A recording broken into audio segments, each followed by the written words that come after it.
There's some information that if I had known before coming to Canada, it would have saved me a lot of dollars. These are the informations that I want to share with you today in this video. Hey guys, my name is Oluwakemisorinolu.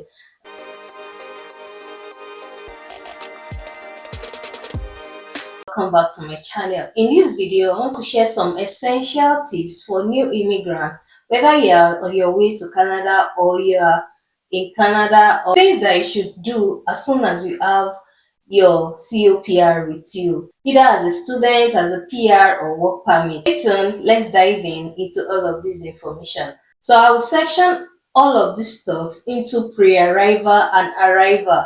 That means pre-arrival, as soon as you have your visa with you, things you should do before you come, and arrival. That means when you arrive, things you are supposed to do or things you should do as soon as you land. Number one is your ticket. As soon as you have your COPR, start booking that ticket. Booking tickets early saved us a lot of dollars, and it also gave us more dollars. You know why? Because we collected PTA with it. Yeah, well, I know there's no PTA again, but as soon as you have your COPR, please book your ticket. Then start dashing out clothes that you know you don't want. Like, see the way I'm dressed now, it is really cold. Most parts of our time in Canada is always cold. Most parts, from January to December, most of it is usually cold. Pack thick clothes for yourself and not light clothes. Although they used to say that we really don't have fashion sense in Canada, but in this Canada, is it fashion sense that you want to do, or that you should protect yourself from cold? Choose your battle, choose it wisely. There are some clothes that I brought from Nigeria that if I have the opportunity, I will return them. Number one is hair tie, ashoke. I just want to go for 2 hours church. Why will I be tying ashoke and all? People do it here, don't get me wrong, but I'm just saying for me, why? There are some shoes that I brought too that so just choose your battle wisely. And in all of this, there are fashion brands here that you even want to explore. And at the end of the day, you want to change clothes eventually. So you now have a lot of clothes and then you start dashing them out. Number two is phone. If you know that your phone is techno and you don't have the plan of coming into Canada to collect phone, please start gathering money to buy either Samsung or iPhone. Techno, all of those phones doesn't work. If you think, oh, they said Redmi or Oppo is working, I don't know about it. You have to do another extra. But why do I want to be looking for a phone that, please just buy iPhone at Ikeja or Samsung? Keep one. You eventually change it when you settle down here in Canada, because you go to store and like, please give me iPhone 17. But before iPhone 17 comes out, please bring a working phone that can help you survive the first 3 5 months when you land. I hope you understand. Then the next one you should do as soon as you have your COPR is do your CV. CV is very important. Like I said, we got our work just in 1 month. It's not magic, please.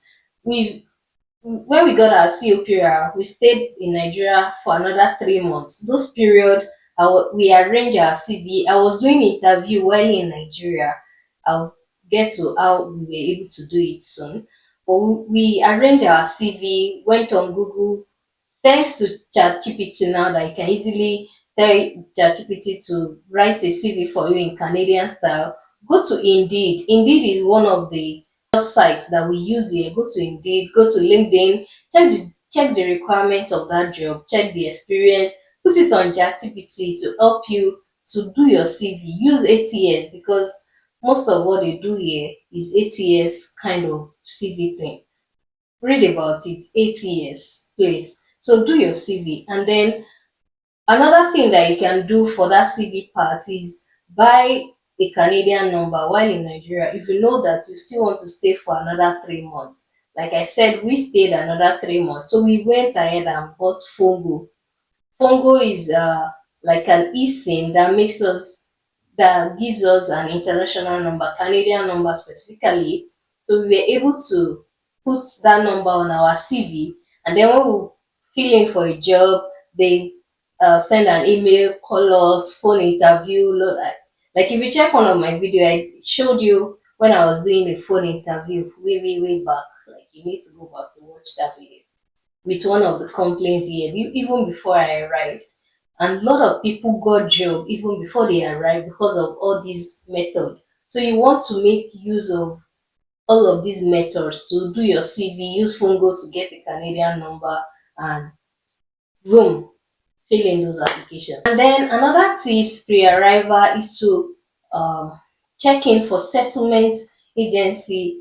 There are a lot of settlement agency that in your COPR you will see so far. Some are like check your COPR notes. You will see them. Just help with settlement. So register with them so that they can help you settle down easily. Then another one is house rent. I know you can achieve this while you are still back at home if you have friends, family that can help you sort out housing in areas where they live and all. You know, there are some areas that I don't advise you stay. There are some new development areas, although there will be bus there, but the time difference for bus to come there is not as much as populated residential area where buses come in like 10 minutes. Do you understand? So check that they are helping you to rent house in an area that is populated, because if you will not be getting car as soon as you land, you need a place where you can easily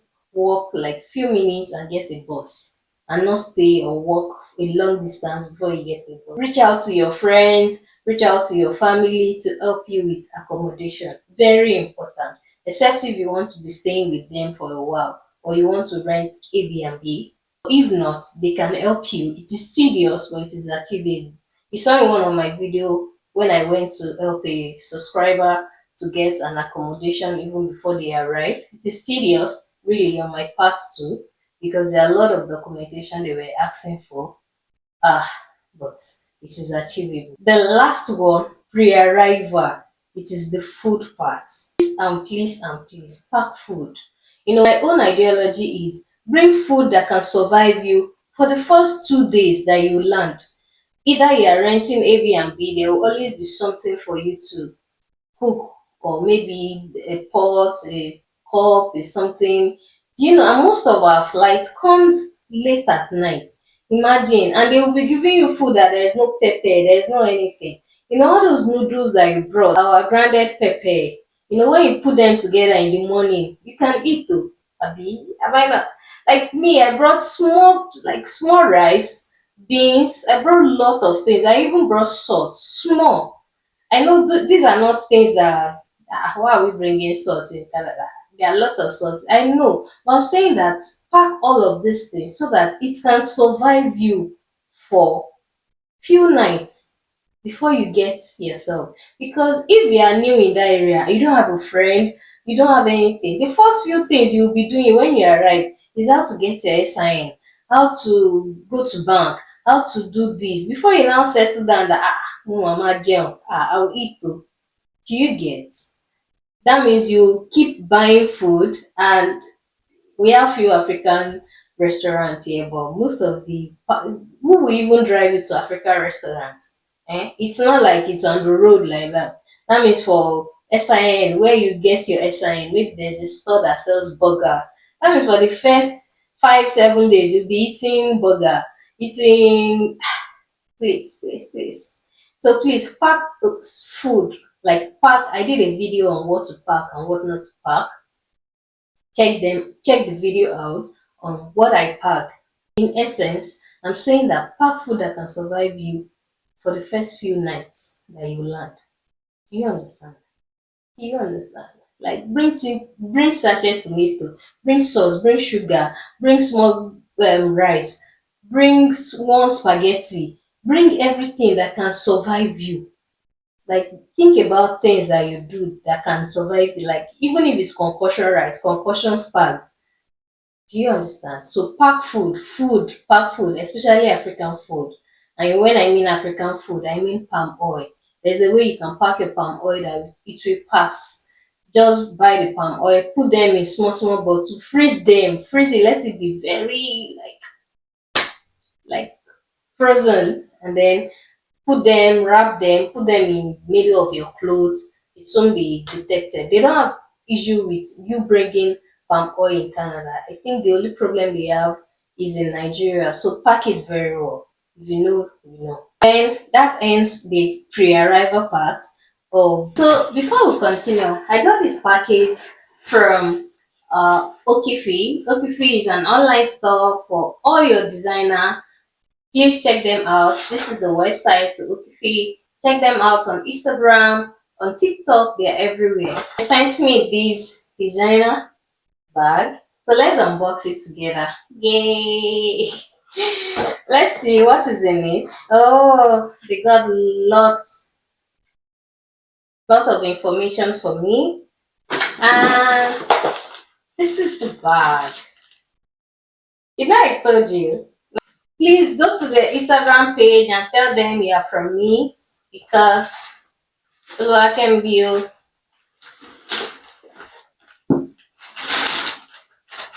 And if you want to order, use my code Oluwakemi to get 50%. 50%, like whooping 50% off your order. After this video, I'm going out and then we'll rub this bag together to go out. See? And they also sent me this jewelry. They sell amazing stuffs on their website. This is so amazing. Like very cute, nice, and amazing. So check the website out to order yours on anything you want to buy on their website. Use Oluwakemi. These bags comes with an handle of those activities. Just order yours from Okify using my code Oluwakemi. Now that you're in Canada, you know you should be carrying designer, right? So this is it, and then I'm going to rock my new bag. New bag. This is so perfect for all your outing, either to church, the girly, essential tips for new immigrants in Canada. Now let's come to the arrival part. When you land as a permanent resident, as a student, or as a worker in Canada. So the first one is SIN. SIN is very, very important. That's like the first thing you will do when you arrive. Before now, when I landed like 1 a.m. Like in the morning. By the time it was morning and we got to the Service Canada, our information, everything was there already. But recently, they now give people like two days, another day to come back. Like information is not there, especially when you land in the midnight. So you can do it like if I land 1 a.m. I can go in the morning, like that morning, like 7 a.m., 8 a.m. to go and queue and I'll get it done.